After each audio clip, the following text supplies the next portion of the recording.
దైవ మర్మములు. సహోదరు భగత్ సింగ్ గారి అనుభవంలో దేవుడు తనకు బయలుపరిచిన మర్మములను అనుదినము పంచుకొనుట. మార్చి 22.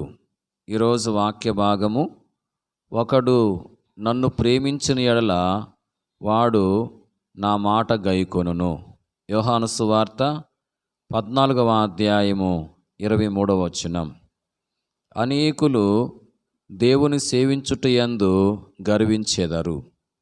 దేవుని వాక్యము నెరగక వారికి గల డిగ్రీలను బట్టి, తత్వజ్ఞానమును బట్టి అతిశయపడుదురు.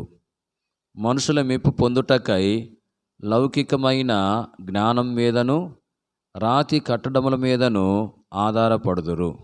సువార్త ప్రకటించుటకు కెమెరాలపై, ఇతర సాధనములపై ఆధారపడుదురు.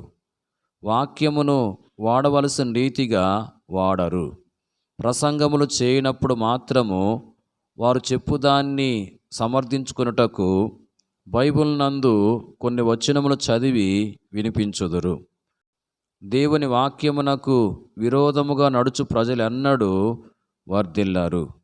మన జాతి గర్వము, విద్యా గర్వము, సంస్కార గర్వములను విరగొట్టుటకు దేవుడు అనేక పద్ధతులను వినియోగించును.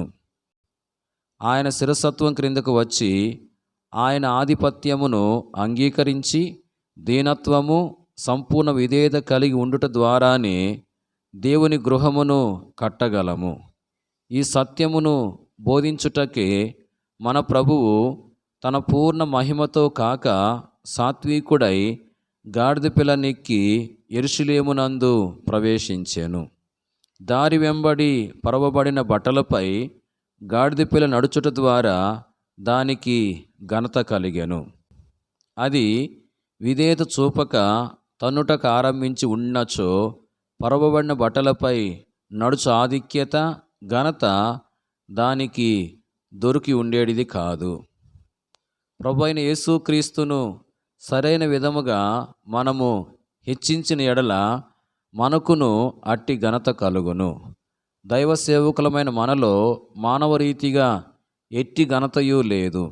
అయితే ప్రభువునకు సంపూర్ణముగా విధేయత చూపినప్పుడే మనం ఎక్కడికి వెళ్ళినను మనపై దయయు, ప్రేమయు అనేక విధములుగా కుమ్మరించబడును. మనము ఊరి గాడిద వలె తన్నుటకు ఆరంభించినచో మనము కూడా దెబ్బలు తిందుము. Praise the lord.